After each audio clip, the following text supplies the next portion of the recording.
going to heat this little metal rod up to 3,000 degrees. It's going to be melting on the outside at that point. I'm going to throw liquid steel on the floor over here, and then you'll know why you're standing back there. Okay. And then we're going to take and draw this rod out, long and pointy. Yeah. And I'll quickly make a hook out of it. But you guys don't want to fight over a hook, do you? This is going to be your souvenir, right? So we got to make it worth fighting over, so we're going to turn it into a raven's feather. And by doing that, we get to use some big machines in the shop, because this is the sucky part of blacksmithing. You swing this for 50 years, this joint gives up. I thought I got stronger. Then you get all the itises. Yeah. Arthur, Mercer, Tander. All a few those in there I itises. can't even pronounce. I'm trying to find a hot spot down in here, because this fire's just about done. So I'm watching for a little exploding spark. When I see a little 4th of July spark coming up, my metal's actually burning. You don't want to burn your metal, but at that point I can tell that it's actually molten on the outside. So, and I'm just seeing them now, so the tip must be burning. So Oh yeah! Wow! Wow! I could get a lot more and just splatter it all over, but we'll just go with that. All right. So the next problem we're going to have, and the reason you're back, see all that gray fire scale? Yeah. That's going to form and drop off this till it gets below about 2,500 Fahrenheit. So when you're drawing your metal out, you work it square. Because the anvil's hitting it on the bottom, you're hitting it on the top. Flat surfaces, draws it out that much quicker. Easier to keep track of your dimensions. So we've got a square taper going on. We want a round. We've still got 1,000 degrees of heat in there. We knock the corners down. So that is drawing a taper. This little rod got about 1 inch longer and a lot pointier on the end. Yes. Yeah. So we're back in the fire again here. I like how you do it with your hands. I have invisible gloves. They're very expensive. Took me 50 years to buy them. But now I don't have to worry because they're always on in the morning.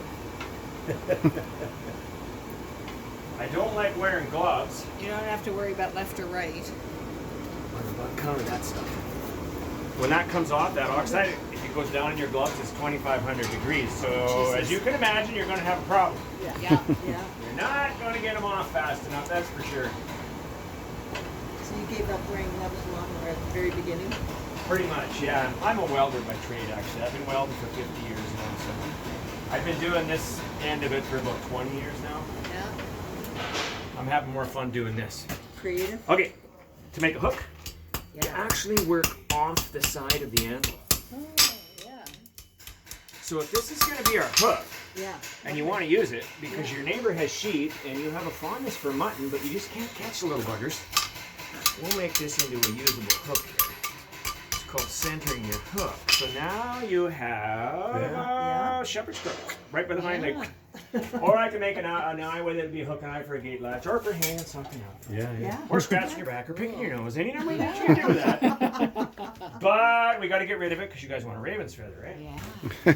So let's get back on the raven's feather program. We're going to straighten that back out. And then we're going to take it to the shop and we're going to fire up Smacky. The Smacky's a power hammer, and if you're going to be doing this for a living, you better have some power hammers kicking around. Because this weighs 3.5 pounds. Yeah. So I can hit with a pretty good strike with this, but Smacky hits with 400 pounds of striking force. All day long. It's very cheap to operate. Unlike me, I need beer at the end of the day. He doesn't need any. Only the end? A little oil every once in a while, but yeah, at the end. It would be nice if we could get started early, but then we wouldn't get anything done. Okay, we heated this back up. If I was wailing away making you guys a feather, I'd spend 10 minutes on that with this hammer. Boom, boom, boom, boom, boom, boom. We don't want to do that. Let's go in here and fire Smacky up.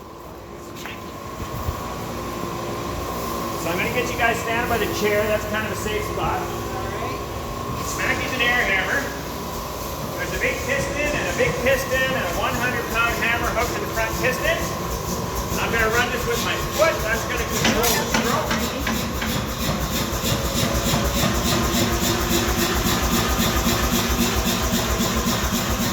Smack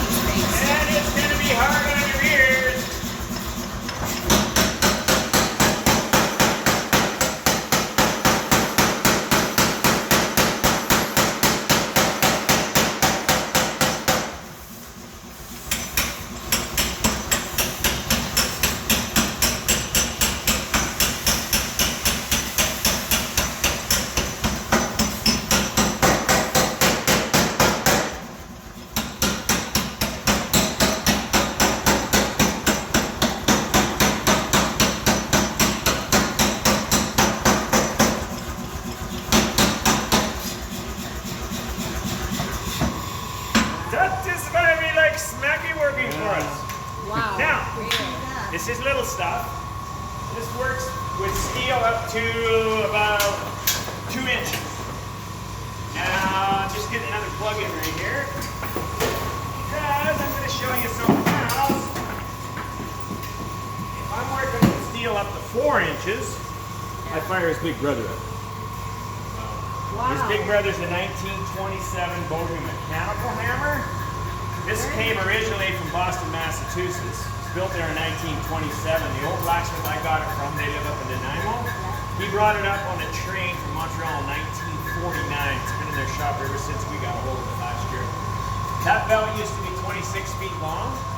They used to run it with a 1929 Chrysler four-cylinder car engine. We put an electric motor on it because we want to use it. So Smacky hits with 400 pounds of striking force. Thumper hits with 1,500. It's for the big stuff. That's half speed. So this equipment was originally built, a lot of it, when they were building the locomotives for the railway. There's a lot of parts in there or whatever, the massive big walking beams and all that stuff, they were all drop forged through big machines like this. This is a number 8, they made up to a number 12. The number 12 hits with over 5,000 pounds of striking force. What do you strike with that much? Big stuff. Anything over like even 2 inch and up or whatever. Yeah. The problem with a small piece of steel, it's not the problem with a small piece of steel heats up instantly, it's really fast. A big piece of steel takes a long time to heat up. If you try and heat it up too fast, the outside burns and it melts before the core ever even gets hot. So you got to heat it slowly over a period of time. So once you've got that big piece of steel heated up, it might have taken you half an hour to an hour. You want to do the maximum amount of work in there as you can. So that's when you get the big guys up. Yeah. So we got a 1949 Whitty single stroke horizontal engine in the corner here. And this old girl is going to run that wide belt. There's an overhead line shaft. And down there's a 1904 drill press, a 1906 lathe, and a 1922 milling machine. And we're putting them all back. One machine drives them all in the shop. Wow. So we're going back to a machine shop like we have at the turn of the century. Yeah. That's So, is that, and that's more efficient? Or just? No, it's just cool. It is cool. Okay, cool. Yeah. We're back out here again. no traditional. No, you don't see that stuff anymore. It's all long gone. It's all been melted down. You don't even see it in museums much. You'll see it, but you won't see it working because they won't take the time and effort to set it all up and make it work again. So you're having fun. So we're going to have this stuff all working, right? We'll Yeah. have the only, well, I shouldn't say the only, there's about a $10 million one in Calgary called the Making Museum or whatever, but Wow. yeah, Ian spent a lot of money on that place. That is so cool.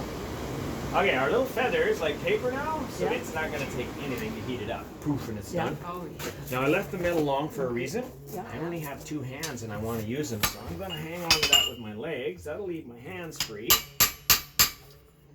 Now the amber weighs 500 pounds, and that is a pretty cold hunk of steel, and it just sucked the heat out of this feather almost instantly, but we don't care at this point, because it's in its annealed state right now. I've heated it up, I'm letting it cool slowly. It's going to stay softer than what my chisel is. When you quench your metal back in water at a certain temperature, that hardens it and puts it back to its original state, or even harder than its original state. Okay, so what we got going on here is this so far. Fabulous. Let's cut it off. Don't touch that, whatever you do. I had people reach out and grab it like, oh, that's still 1,500 degrees. Yeah. They don't do Okay, it. we They put only that do it aside. once. Holding on to Yeah. it. Snap it off. Wow. That's how you cut your stuff off, just like that. I can't stand that you do that. Well, don't you do it. Just don't try that at home. Everyone will be fine. Yeah. Just don't do it for I'll long. actually take stuff that'll actually put you in the Oh my hospital. Oh, gosh. Jesus Christ. You're freaking me I out. gotta tell all the little kids or whatever, don't do what I do. Yeah, yeah. Absolutely. Unless you've been doing it for 50 years. Then you can do it. It's like you, a 50-year-old little kid. Well, when you work in front of a forge all your life or whatever, it sort of just mummifies you. Yeah. Dries you right out like a raisin. It's like 200 degrees where I'm standing right now. It's fun working out here in the wintertime. Not so much Yeah. fun in the summer. Yeah. Okay, we're going to take the quill. Whoa. We're going to do the same thing we originally did. We're going to draw this out.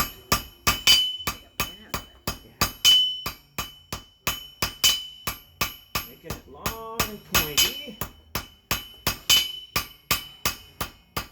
That's long enough. We're going to take the corners down.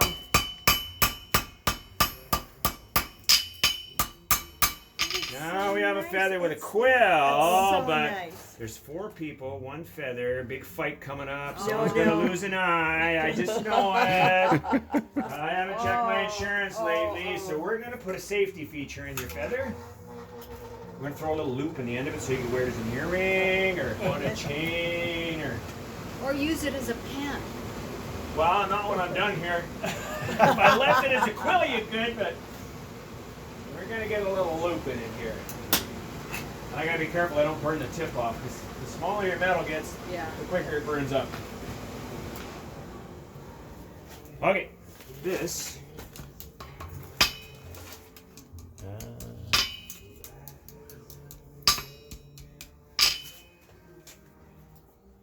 That's how we do that. You're always working against time. You want to do as much as you can in the 1 heat. Or 2, because every time you heat this up, you're losing some of your metal. That iron oxide, your metal disappearing. Okay, at this stage of the game, we have a pigeon feather, because it's gray, but it's got the little loop for your earring right there. Yeah. Let's do some magic stuff in the shop too now, because you want a raven's feather. So I'm going to get you guys standing right there. I'm coming back. I'm going to knock the scale off of this. I'll make some sparks here for a second.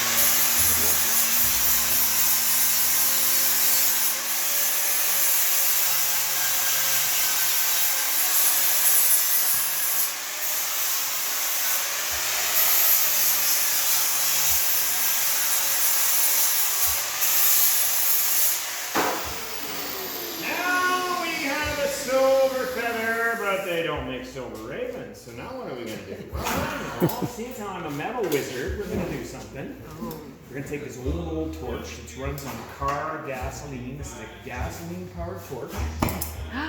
Wow. Box is just about empty. Okay.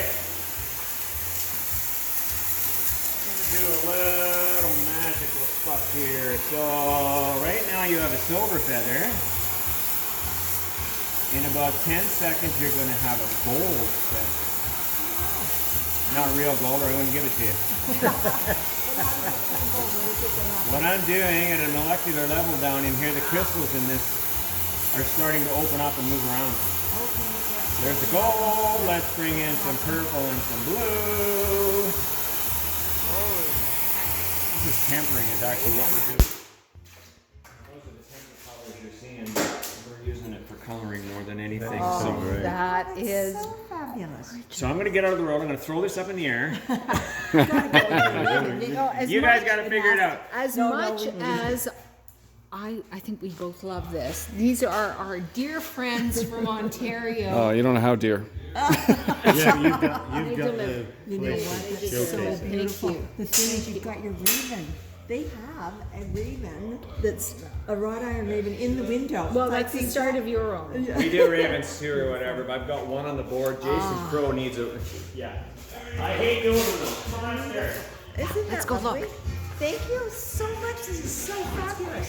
This is really cool.